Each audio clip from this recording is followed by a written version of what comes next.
अखण्डमण्डलाकारम् व्याप्तमेन चराचरम् तत्पदं दर्शितं येन तस्मै श्री गुरुवे नमः। कृष्णाय वासुदेवाय हरये परमात्मने प्रणतक्लेशनाशाय गोविन्दाय नमो नमः। अतुलितबलधामं शरणशैलावदेहं धनुजवनकृशानुं ज्ञानिनामग्रगण्यं सकलगुणनिधानं वानराणामधीशं रघुपतप्रियभक्तं वातजातं नमामि। जय गुरुदेव भगवान की जय, कृष्ण भगवान की जय हो, रामचंद्र की जय हो, पति महादेव की जय हो, शिव दुर्गे मैया की जय हो, भागवत भगवान की जय हो, बजरंगबली की जय हो। जय जय श्री राधे, जय जय श्री राधे, जय श्री राधे। वामन भगवान के चरण ध्रुवन के रूप में प्रकट ब्रह्मा के कमंडल में बंद भागीरथ के अथक कृत्य से भारत भूमि को पवित्र करने वाली कल कलुष नाशिनी प्राकाशमणि मोक्षदायिनी वैष्णोपदी भागीरथी जानवी मां गंगा की शांत सौम्य लहरदार रेत की पवित्र आसन पर विराजमान अभिमन्यु पुत्र उत्तरानंदन उत्तराभिमुख दिग्विजेता सार्वभौम सम्राट कर्मयोगी परीक्षित भृगु वशिष्ठ च्यवन गौतम देवातीर्थ देवल देवराज देन्द्र प्रमथ नारद पराशर पुत्र के वेदव्यास जिनके मध्य में अजान बाहु संस्कार शून्य राधा जी की कृपा पात्र शिष्य स्वयं साक्षात भगवान कृष्ण। स्कंद पुराण में ऐसा प्रमाण मिलता है कि ये जो सुखदेव जी महाराज हैं ये स्वयं भगवान कृष्ण हैं।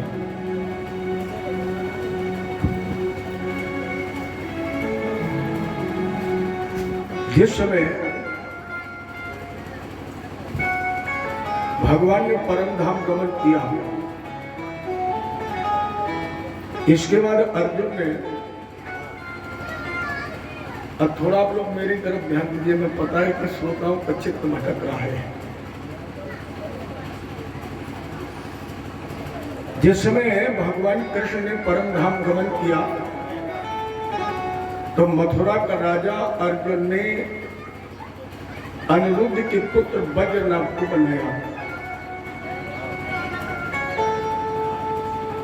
इधर जब युधिष्ठिर ने परीक्षित को राज्य दे दिया तो परीक्षित और वज्रनाभ रिश्ते में एक दूसरे के चाचा भतीजे थे। आपने अगर गिरिराज भगवान की परिक्रमा की होगी तो देखा होगा एक स्थान है उद्धव कुंड। इस राज्यारोहण के पश्चात वज्रनाभ और परीक्षित इसी क्षेत्र में स्थित हुए। उधर तीर्थाटन करते हुए उद्धव जी आई तो उद्धव जी ने यहाँ पर प्रकट होकर वज्रनाभ और राजा परीक्षित को कृष्ण की लीलाएं स्मरण कराई। अचानक हस्तिनापुर से संदेश पहुंचा कि आप राजकाज संभालने के लिए हस्तिनापुर पधारिए। लेकिन परीक्षित तो कृष्ण लीला में इतना तल्लीन थे, वो जाने नहीं चाहते थे।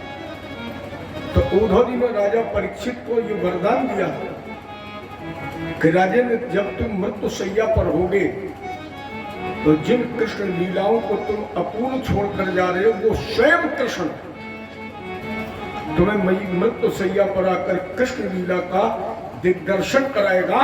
तो स्कंद पुराण ये प्रमाणित करता है कि सुखदेव जी स्वयं भगवान कृष्ण हैं, स्वयं।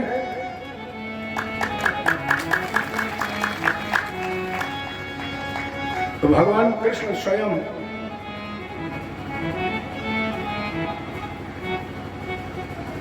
अब इतना आदर दे दो कि मन ही ना करे सो वर्षा से जाने का है। गांव बहुत अच्छा, श्रोता बहुत अच्छे, स्थान बहुत अच्छा, और यहाँ आचार्यों का सम्मान बहुत अच्छा। मुझे जीवन में 2 ही गांव मिले हैं। हालांकि एक बच्चे ने प्रश्न किया कि गुरुजी, आज रास्ते में पूछा, मैं आज आपके एक सिद्ध पीठ का दर्शन करने गया हनुमान जी का। रास्ते में मेरी चर्चा हुई तो उस बच्चे ने पूछा कि गुरुजी, कितनी भागवतें आपने कही है जीवन में? 1000 तो हो गई होंगी। सही बात यह है कि मेरी आज तक एक भी कथा नहीं हुई। मैंने ना तो कोई लिखा पढ़ी थी, न अच्छा भगवान की कथा की कोई गिनती रखनी चाहिए, वो तो अजपा होनी चाहिए, माने अनगिनत होनी चाहिए। उसकी गणना क्या? मैंने वास्तव में कोई गणना नहीं की। और मेरी दृष्टिकोण में अभी तो हम कथा कहने के काबिल भी नहीं हुए। भगवान की कथा कहना कोई खेल है? हमसे अगर पूछा जाए कि तुम कथा कहते हो, तो मेरा उत्तर ये है कि मैं कथा कहता नहीं हूं, मैं कथा गाता हूं।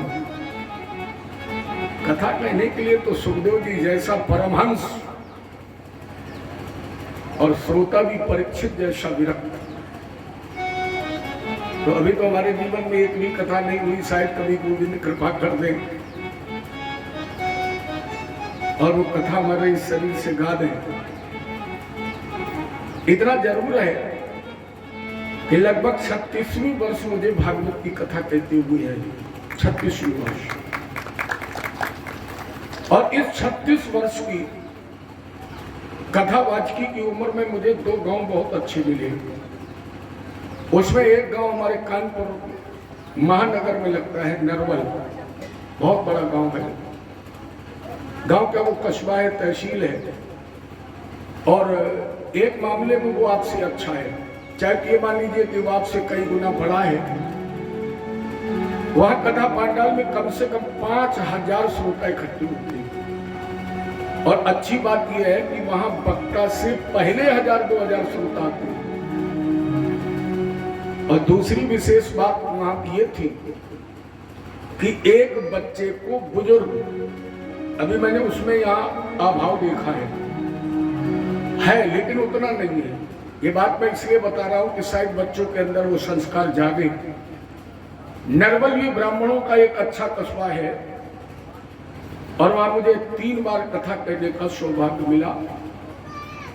तो मैं वहां देखता था कि एक बच्चे का बुजुर्ग अगर 4 बार दिन में मिलता था तो 4 बार चरण स्पर्श करता था। ये वहां की विशेषता थी। मैंने हम है, अगर हमारे रिश्ते में कोई चाचा लगता है, अब वो मुझे 10 बार मिला तो हमने उसके 10 बार चरणों का स्पर्श किया। ये वहां की विशेषता थी। इसलिए हम ये चाहते हैं, ये गांव भी बहुत अच्छा, मैंने देखा यहाँ एक दूसरे का लोग सम्मान करते हैं, लेकिन हम चाहते हैं कि इस परंपरा को और आप निभाएं कि अगर 2 बार आपका बुजुर्ग कहीं मिले तो 2 बार उसके प्रणाम करें।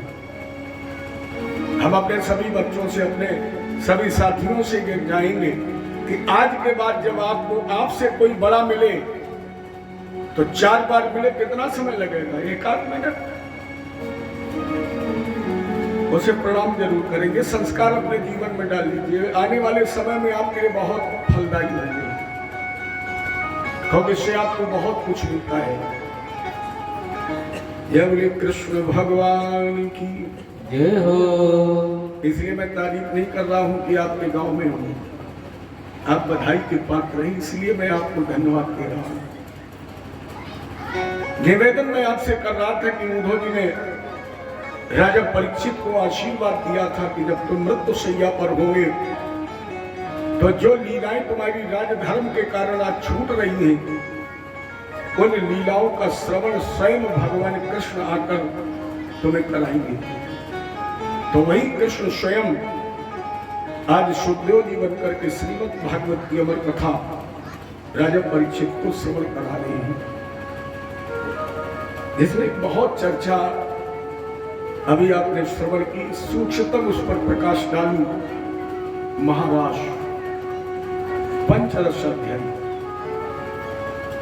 अच्छा याद है, प्रथम दिन मैंने आपको बताया था कि ये हमारा आपका शरीर है, ये जो ग्रंथ है ना, ये हमारा आपका शरीर है, क्योंकि मनुष्य शरीर में 12 अंग है, तो श्रीमद् भागवत के 12 स्कंद, एक मानव के 12 अंग हैं। और इस शरीर में प्राण कितने हैं? 5 प्राण, अपान, उदान, व्यान, समान। ये इस नर्तन के पंच प्राण ही श्रीमद् भागवत के पंचदश अध्याय है। यह स्तन में 5 ज्ञानेंद्रियां हैं। तो श्रीमद् भागवत के अंदर ये जो 5 अध्याय है, ये एक मानव तन की 5 ज्ञानेंद्रियां हैं। अब इसका नाम रास क्यों है? विद्वानों का रसो वैसा, रस माने अमृत, रसो वैसा, उसे हम रास कह सकते हैं जिसमें रस है। रस माने अमृत। अब रास शब्द का प्रयोग कम से कम 3 जगह होता है। रास का प्रयोग 3 जगह होता है। पहला रास हम आप घोड़े को लगाते हैं, उसे भी तो रास कहते, लगाम। तो पहली रास घोड़े को लगती है, दूसरी रास गले की होती है, और तीसरी रास इस पृथ्वी के अविभाजित कण को कहते रास। इस मिट्टी का वो अणु, वो कण जो किसी से विभाजित ना हो सके, जो अविभाजित कण है, उसे कहते हैं रास। और भगवान ने क्या किया है? महारास। रास एक वचन और महारास बहुवचन। अगर इन 3 रासों को मिलाया जाए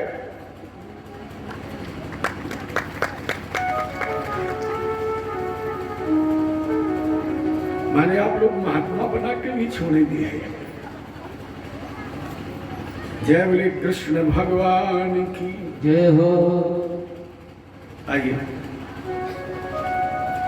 जब इस धराधाम पर भगवान कृष्ण ने अधर्मी, पापी, अन्यायी, अत्याचारी रूपी घोड़े पर लगाम लगा दी, तो ये पृथ्वी नाच उठी। और जब पृथ्वी नृत्य कर उठी तो सुखदेव जी ने कहा हो गई महारास, क्योंकि एक कण रास और सारी पृथ्वी जब नाची तो बन गई महारास। इसमें एक रहस्य भी है, इसलिए भी इसका नाम रास है, एक रहस्य है। कुछ विद्वान लोग कहते हैं कि रास हुई गोकुल में, और कुछ विद्वान कहते हैं कि रास हुई गोलोक में। और अगर आप दोनों का अर्थ निकाले तो एक ही है। गोकुल का अर्थ है गो माने इंद्री, कुल माने समूह, और गोलोक का मतलब है गो माने इंद्री, लोक माने रहने का स्थान। अब इंद्रियां रहती कहाँ है? इसी शरीर में तो रहती है। और इंद्रियों के रहने का घर कहाँ है? इसी शरीर में। तो चाहे आप इसे गोलोक बोले और चाहे इसे गोकुल बोले, तत्वता ये दोनों एक ही है। इससे ये सिद्ध होता है कि ये महाराज केवल जीवात्मा से परमात्मा का मिलन ही है। और ये उस श्लोक में भी छुपा है। विचरन्तुम मनश्चक्रे योग माया मुपाश्रिता। भगवान कृष्ण ने कामना की किसकी? गोपियों के रमण की। और रमण की स्थिति भी दो ही में होती है। बहुत अंदर न जाके रमण जब होता है स्त्री पुरुष का, तो दो के ही मध्य तो होता है। या दो ही तो है। मनश्चक्रे, क्या भगवान भी मन में कामना करते हैं? वो तो कामना रहित है। लेकिन आज कामना की किसकी? बोले योग माया मुपाश्रिता। योग माया का आह्वान किया, क्योंकि योगात माया इतसा योग माया। जो जीवात्मा को परमात्मा की कार्य सिद्धि के लिए माया से जोड़ दे, उसे कहते हैं योग माया।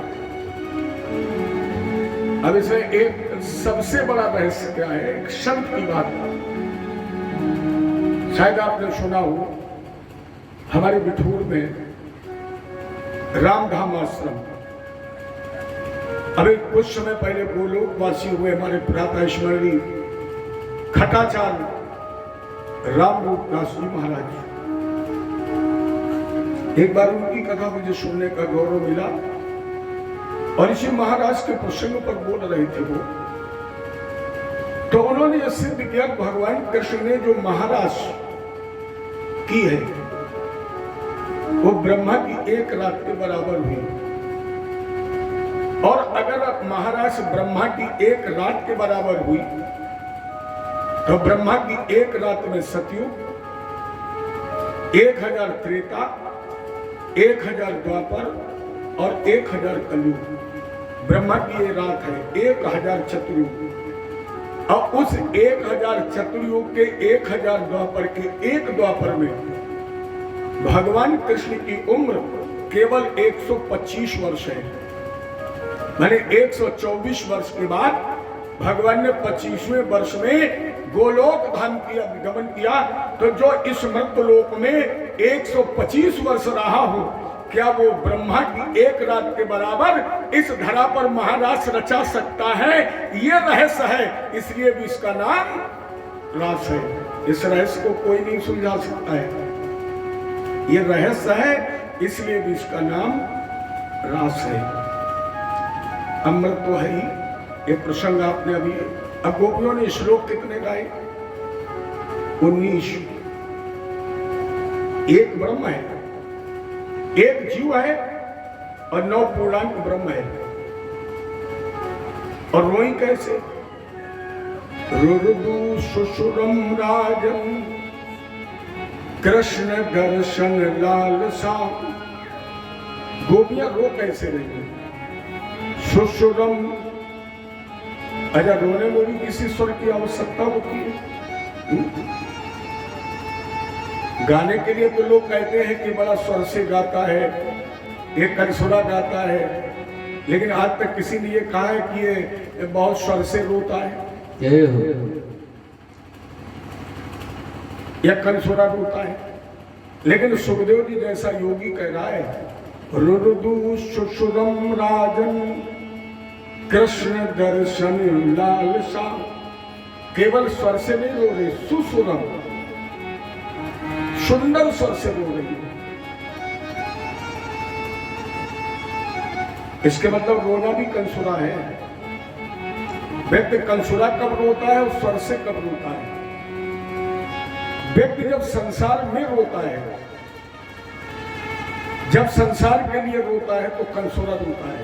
कभी आप देखना, जब वो संसार के लिए रोएगा तो उसके अंदर 2 परिवर्तन होंगे। पहले तो मुंह खुल जाएगा, जोर से चिल्लाएगा और आंखें लाल हो जाएंगी। जब संसार के लिए व्यक्ति रोएगा तो आंखें लाल हो जाएंगी, लेकिन व्यक्ति जब परमात्मा के लिए रोएगा तो ना तो मुंह खुलेगा, ना आवाज आएगी, केवल नेत्र से अश्रु बह रहे होंगे और होठ मुस्कुरा रहे होंगे। यही रोना स्वर से रोना है। ईश्वर के लिए कोई बताओ आज तक चिल्ला के रोता हो? मौन रोता है, इसलिए गोपियां स्वर से रो रही है। और जब रोना शुरू किया, एक बात और आपको बताएगी, अंतर्हिते, भगवान अंतर ध्यान हो गए। क्या इनके छुपने की कोई जगह है? यहाँ दो योगियों के वार्ता में थोड़ा मतांतर समझ में आ रहा है। गोस्वामी जी ने लिखा, हरि व्यापक सर्वत्र समाना, वो बराबर बराबर हर जगह विद्यमान है। और सुखदेव जी जैसा योगी कह रहा, अंतर्हिते, अंतर्हित का पहला भाव है जो आपका अंदर से हित चाहता है। अंतर्हिते, जो अंदर से हित चाहता है, और अंदर से हित जीवात्मा का केवल परमात्मा ही चाहता है। कैसे?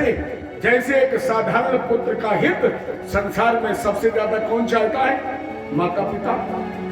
इतना हित ना भाई चाहता ना बहन चाहती है। अंदर से अगर कोई सच्चा हित चाहता है तो सबसे पहले मां, और इसके बाद थोड़ा बहुत बचा तो पिता। देखो, पिता भी पूरा नहीं चाहता, पिता भी कुछ चाहता कि मुझे मिले, लेकिन मां नहीं चाहती है। मां सच्चा हित चाहती है। अंतर्हित शब्दता क्या है? भगवान कहां छुपे, कहां गए हैं? आकाश में चंद्रमा निकलता है, और चंद्रमा के निकलने के, जैसे भादों का महीना हो, चंद्रमा निकला, काली घटाएं घिरी, और उन घटाओं के पीछे चंद्रमा छुप गया। क्या चंद्रमा कहीं चला जाता है?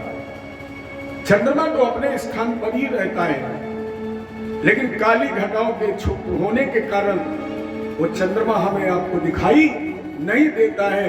उसी तरह प्यारे कृष्ण रूपी चंद्रमा राधाधिक गोपियों के मन मंदिर में निकला तो है, लेकिन अहंकार और अज्ञानता की वो घटाएं घिर गई कि वो चंद्रमा रूपी कृष्ण दृश्य की जगह अदृश्य हो गया।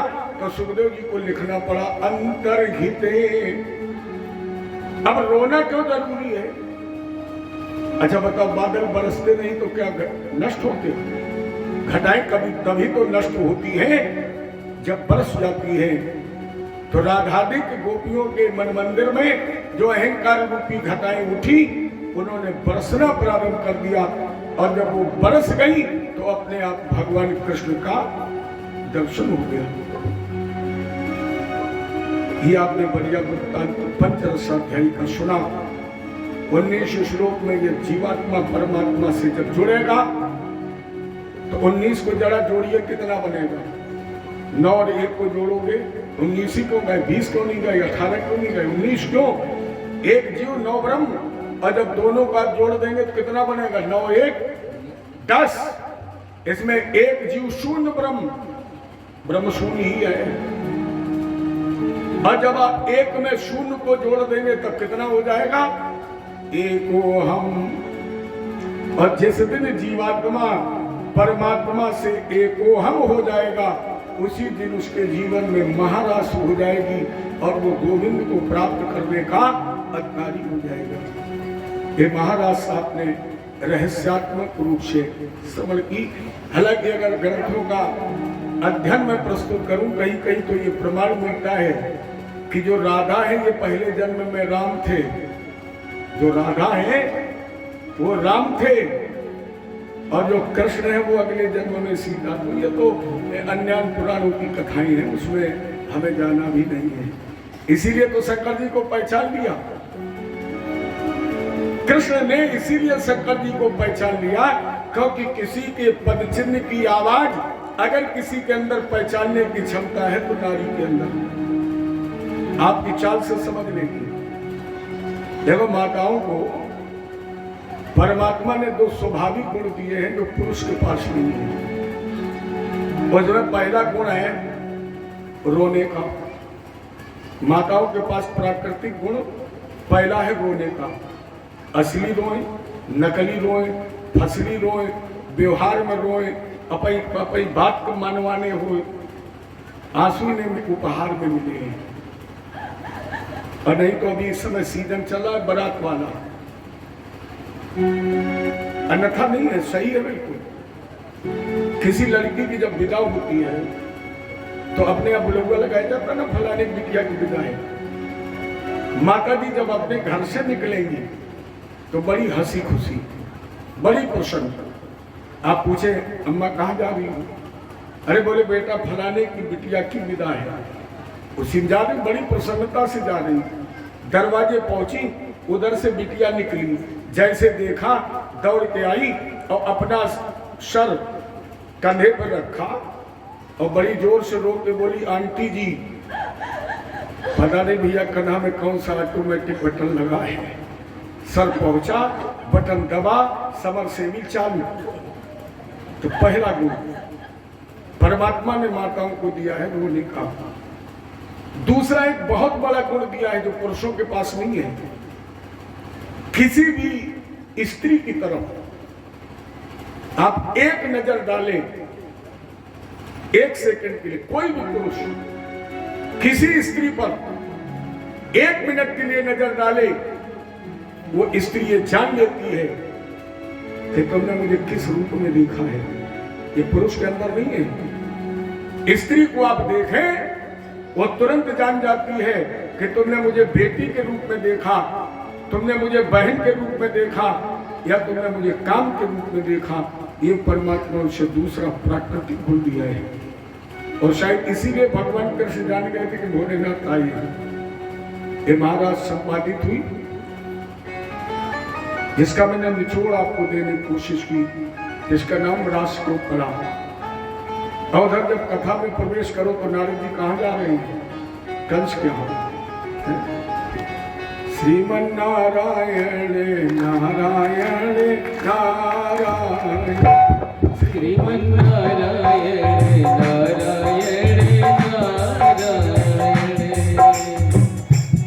श्रीमन नारायण नारायण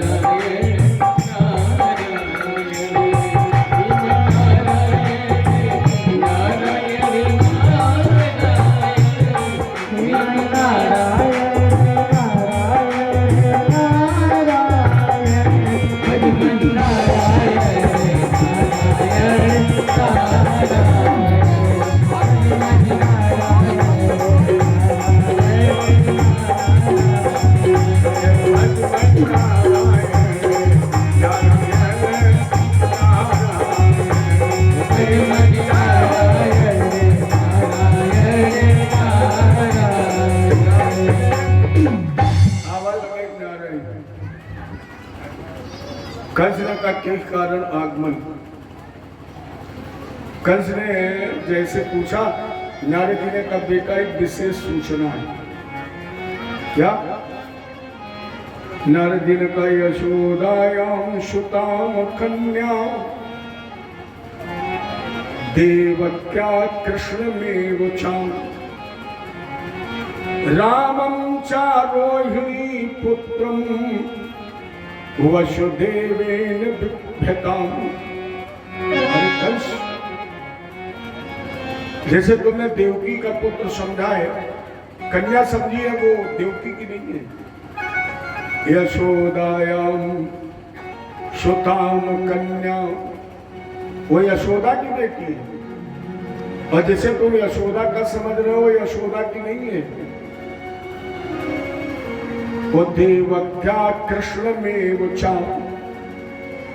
वो देवकी का पुत्र कृष्ण है। रामं च रोहिणी पुत्रम, जैसे तुम बलराम के नाम से जानते हो, जो देवकी का 7वां पुत्र है। ये सब देवताओं का रहस्य है। और बेटा ये देवकी भी जानती है, वसुदेव नंद आदि ग्वालों को भी पता है। कंस ने कहा बाबा पहले को नहीं बताया। नारद जी ने कहा खुद हमें पता नहीं था, अभी अभी पता लगा, इसलिए तुरंत संदेश लेकर के आ गया। कंस ने कहा बाबा अब क्या करें? नारद जी ने कहा डरना मत, जब तक हम हैं तब तक तुम्हें डरने की जरूरत नहीं, क्योंकि जो डर गया समझो वो मर गया। अब जो हम कहते जाए वो करो। अब नारद जी ने यहाँ कई बातें बताई, लेकिन उसमें दो बातें मुख्य बताई, जिसकी बातें दो हैं और अर्थ चार हैं। पहली बात, नारद अखाड़े में जो बाउंड्री बनवाना वो बहुत ऊंची। कंस ने कहा क्यों? नारद जी ने कहा वो प्रपंची मायावी छलिया है, दही चुराने के लिए दीवारें फांदता रहा है, और अगर दीवारें नीची हुई और कहीं दूसरी तरफ निकल गया तो कहां ढूंढोगे? लेकिन नारद जी ने मन में सोचा, रे मूर्ख कंस, तुम मलशाला के अंदर 3.5 हाथ ऊंची मंच पर बैठेगा, और अगर बाउंड्री नीची होगी और तुम 3.5 हाथ मंच से बाउंड्री के बाहर कूद गए, कन्हैया कहां ढूंढेंगे? ले दीवार ऊंची, और बेटा दरवाजा एक ही रखना। खरीदने का बाबा यही तो दरवाजा, मेरे यहाँ कितनी भीड़ होगी। मथुरा देवा वृद्ध बच्चों की बात छोड़िए, देवता यक्ष नाग किन्नर गंधर्व ब्रज के सारे ग्वाले मेरे मनशाला में होंगे, और तुम कह रहे दरवाजा एक रखना। नारद जी ने कहा तुम्हें प्राणन का मतलब है कि भीड़ से मतलब है? कंस ने कहा बताओ गुरुजी। नारद जी ने कहा वो बड़ा मायावी कपटी छलिया प्रपंची झूठा है, दरवाजे अगर ज्यादा हुए तो पता नहीं कहां से निकल जाए, और जब दरवाजा एक होगा तो कहां जाएगा? लेकिन नारद जी ने कहा रे मूर्ख कंस, तूने देवकी के 2 ही पुत्र तो जिंदा रखे हैं, अगर दरवाजे ज्यादा होंगे तो उस पर पहरा कौन लगाएगा? और जब दरवाजा होगा एक तो दरवाजे पर बलराम भैया और अखाड़े के अंदर कृष्ण कन्हैया, बेटा फिर बजेगी चैन की बंशी। नारद जी ने मन में सोचा बेटा चिंता मत करो, ऐसे कटवा देंगे जैसे दर्जी सवारी सूट का कपड़ा काटता है, ऐसे कटवाऊंगा। पत्र लिखवा दिया, और हर वाक्य के आगे नारद जी ने लिखवाया ये राजाज्ञा है। राजाज्ञा का मतलब है जिसमें किसी भी परिस्थिति में कोई परिवर्तन नहीं हो सकता है। और ये पत्र तैयार करवाने के बाद नारद जी पहुंचे देवकी और वसुदेव के पास। इनके हाथों में हथकड़ियां, पैरों में बेड़ियां डलवा दी है नारद जी ने। नारद जी ने प्रणाम किया, माता जी बस थोड़ा और समय रह गया है, कंस के पाप का घड़ा भर ही गया है, जा रहा हूं मैं तेरे कृष्ण के पास। देवकी ने कहा अगर जा रहे हो तो जाकर उस मेरे कृष्ण से प्रश्न करना, पूछना उस कृष्ण से। नारद जी ने कहा क्या? देवकी ने कहा भगवान तुम्हारी दुनिया में करुणेश, भगवान तुम्हारी दुनिया में क्यों भक्त सताए जाते हैं? भगवान तुम्हारी दुनिया में क्यों भक्त सताए जाते हैं? भगवान तुम्हारी दुनिया में, भगवान तुम्हारी दुनिया में भक्त सताए जाते हैं।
जिसने श्री चरणों में सौंपी अपनी प्रभु जीवन नैया को, जिसने हरि चरणों में सौंपी अपनी जीवन नैया को, लोभी धनवानों के द्वारा डर डर भटकाए जाते, जिसने अपने जीवन रूपी रथ की बागडोर श्याम सुंदर तुम्हारे हाथ में सौंप दी, संसार के लोभी लंपट विषयी उसे कष्ट को देते हैं। ये संदेश मेरे कन्हैया को दे देना। नारद जी आकाश मार्ग से संदेश लेकर चले, देवताओं सजा लो वाद्य यंत्र, बना लो पुष्प मालाएं, क्योंकि अब धरा की पीड़ा समाप्त होने ही वाली है। इधर कंस केशी तो कंस पहिता खुरमही, अब महाहयो निर्जरयन मनोजवान,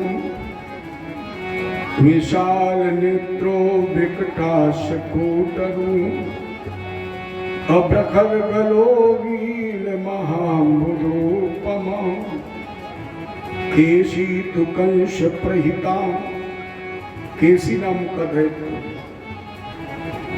घोड़ा बन करके गया, बड़ी बड़ी आंखें, हिंडना रहा, अपने पैरों से ब्रज की दीवालों को ढा रहा था, और जैसे ये मुंह फाड़ करके चिल्लाया, भगवान ने अपना हाथ लोहे का कर दिया और इसके खुले हुए मुंह में हाथ डालकर भगवान ने ऊपर से मुष्टिक का प्रहार किया, इसका भी उद्धार हो गया। ये भी नहीं लौटा तब तक नारद जी एकांत में भगवान कृष्ण के पास पहुंचे। नारद जी ने भगवान की स्तुति की, कृष्ण कृष्णा प्रमेयात्मन योगेश जगदीश्वर वासुदेवाखिल वासो सात्वतम प्रबला प्रभु। हे जगदीश, हे वसुदेव नंदन वासुदेव, कन्हैया बोले आदेश करो बाबा। नारद जी ने कहा कितना समय लगेगा? भैया देवकी वसुदेव की हथकड़ियां बेड़ियां कटने में, और कितना समय लगेगा वासुदेव कंस के मरने में, और कितना समय लगेगा पृथ्वी का भार हरण करने में, कितना समय लगेगा? कन्हैया बोले आदेश। नारद जी ने कहा चारोरम मुष्टिकम चैवो मल्यानाया सहस्तिनम कंस चानिहितम गच्छे परुषो हनिते विभो। नारद जी ने कहा प्यारी जी, हम चाहते चारों मुष्टिक शल कौशल कूट के सहित कंस परसों मारा जाए, परसों हम उसे मृत देखना चाहते हैं। कन्हैया बोले बाबा, हम तो जब से दरा धाम पर आए इंतजार कर रहे हैं कि कम मामा कंस अपने काल रूपी भांजे को निमंत्रण दे। कंस ने कहा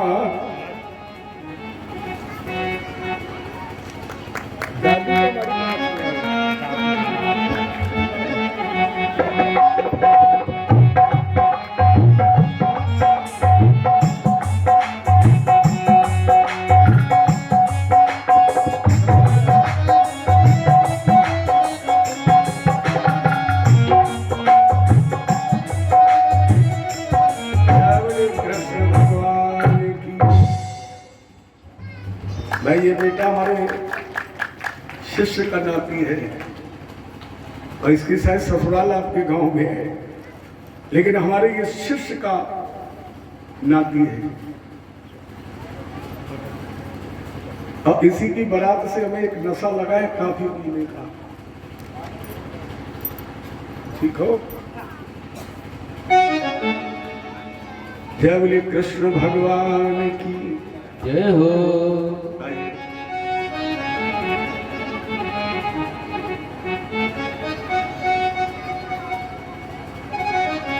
नारद जी ने कंस को सावधान किया, कृष्ण को भी संदेश दिया, यथावत सारी तैयारियां। अक्रूरोपचा काम रात्रि मधुपर्या महामतिम उषित्वा रथमास्थाये प्रायो नंद गोकुले। कंस ने अक्रूर जी को सायंकालीन पत्र दिया, रात विश्राम किया। अक्रूर ने और उषा काल में रथ तैयार किया। और उस रथ में घोड़े कैसे लगाए? रथेन वायु वेगेन, जो रथ को लेकर हवा की तरह चलते हैं। लेकिन ये पहुंचे कब? रथेन गोकुलम प्राप्ता सूर्यास्त गिरिमुन्नप। ये रथ पहुंचा कब? सूर्यास्त के समय। चला कब? उषा काल में। और तेज कितना चल रहा है? हवा की तरह। तो ये पूरे 12 घंटे कम से कम कहां बने रहे? राजेंद्र, जब जीवात्मा परमात्मा से मिलने जाता है तो उसे माया मिलने नहीं देती है। यहां अक्रूर जीवात्मा है, कृष्ण परमात्मा है, और दोनों के मध्य में जो यमुना बह रही है यही माया है। तो उस माया रूपी यमुना के किनारे जब अक्रूर पहुंचते थे, पहले भान होता था कि कृष्ण हमारा भतीजा है। लौट जाते थे तो कृष्ण परमात्मा नजर आता। तो पूरे दिन गोकुल जाने के बजाय ये यमुना से मथुरा, मथुरा से यमुना, वही चौपाई याद कर लीजिए। अतिशय रगड़, जब अतिशय रगड़ की अक्रूर जी ने तो यमुना रूपी माया का भेदन किया। और जैसे माया का भेदन किया तो लेभे मनोरथान सर्वान, बस 2 ही अक्षर के उस तरफ तो परमात्मा है। इन 2 अक्षर रूपी माया का भेदन किया। हमारे कन्हैया जी गोचारण करके वापस जा चुके थे, पदचिन्ह बने थे यमुना जी की रेत पर। अक्रूर जी ने रथ खड़ा किया, नीचे उतरे और जैसे वो चरण रज अक्रूर जी ने मस्तक पर धारण की तो लेभे मनोरथान सर्वान पथियान सकार सा। अक्रूर के जीवन की जितनी कामनाएं थी वो केवल पद चिन्ह की रज लेने से पूर्ण हो गई। बाबा नंद के दरवाजे इन्होंने स्वर्ण रथ रोका। बाबा नंद ने इनका यथोचित स्वागत किया, सम्मान किया। जब सैन्य कक्ष में पहुंच गए, देखो अपने पहले एक परंपरा थी, जब कोई अतिथि रिश्तेदार व्यवहारी आता था तो हालचाल बाद में पूछते थे। पहले उसके नाश्ता पानी विश्राम की व्यवस्था तब पूछते थे। और अब तक तुम बैठ नहीं पाई, चाय बाद में। कई महाराज कहां से आए हो? अच्छा, एक और नया तरीका चल गया है। अब तो 2 रोटी थाली में रखने के बाद परसने वाला जब अगली बार लेकर के आता है तो पूछता है और चाहिए महाराज? महाराज शर्माते हुए तो गए। हम एक बार लखनऊ गए तो एक बिटिया लगभग थी 15-17 साल की। अब वो भोजन लेकर आई और जब उसने भोजन की थाली सामने रखी तो हमने देखा चप्पल पहनी थी। चप्पल पहने हो? तो उन्होंने कहा गुरु जी किचन वाली चप्पल है। बताओ, चप्पल वाली किचन वाली चप्पल भी चल गई। हमने कहा रुको भोजन बाद में करें, पहले किचन दिखाओ। तो बोली क्यों? हमने कहा ये देखना किचन में कांटे लगे हैं क्या? जब चप्पल पहन के ही किचन में जाना है तो फिर पत्थर मार्बल लगवाने से क्या फायदा? ऊपर खाओ बनी रहेगी। और फिर वो रोटी रख के गई, दोबारा आई तो प्लेट में लिए थी 2-3-4। और उन्हें पूछा गुरु जी और? अरे हमने कहा प्लेट यहीं धर दो, मैं जितनी खानी होगी खा लेंगे, बचे से उठा लीजिएगा तो फिर ले आइए। क्या फैशन चल गया है। आप हिंदू हैं, आप हिंदुस्तान में रहते, अपनी सनातन परंपरा याद है। पुराने जमाने के घर देखिए आप, पुराने मकान जो बने हैं उनके दरवाजे छोटे लगते थे। मकान कितना भी बड़ा क्यों ना हो, लेकिन दरवाजे छोटे लगते थे, क्योंकि उस समय लोग कोठी नहीं बनवाते थे, उस समय लोग बंगला नहीं बनवाते थे, उस समय लोग बनवाते थे घर। घर एक मंदिर होता था, और मंदिर में कैसे कैसे प्रवेश करना चाहिए, झुक कर। दरवाजे इसलिए छोटे लगते थे कि मेरे इस घर रूपी मंदिर में कहीं कोई सर उठाकर प्रवेश न कर जाए, ये दरवाजे छोटे लगते थे। उठाने की कोशिश की तो खोपड़ी फूट गई, झुक जाओ। और उस मकान का पुजारी मकान का मालिक होता, वो मालिक नहीं होता, वो घर रूपी मंदिर का पुजारी होता था। और वो सोचा करता था कि इस मेरे घर में कोई अतिथि रूपी भगवान आ जाए और मुझे पानी पिला दे, भोजन करा दे। बहुत 100 साल की बात नहीं, अभी आपके 30-40 साल पहले ही इसी सुनवर्षा में लोग निश्चित अपने दरवाजे पर रस्सी, बाल्टी और लोटा रखते होंगे। अगर बर्फी की व्यवस्था नहीं होगी, देखा होगा आप लोगों ने कि अगर बर्फी की व्यवस्था नहीं थी तो देसी वाला गुड़ ही रखते थे, बतासा रखते थे, इस भावना के साथ कि मेरे दरवाजे से कोई अतिथि प्यासा न जा पाए, कोई भूखा न जा पाए। आज उन्हीं हिंदू लोगों ने, उन्हीं हिंदुस्तानियों ने अपने दरवाजे पर लिखवा रखा है, आने वाले कुत्तों से सावधान।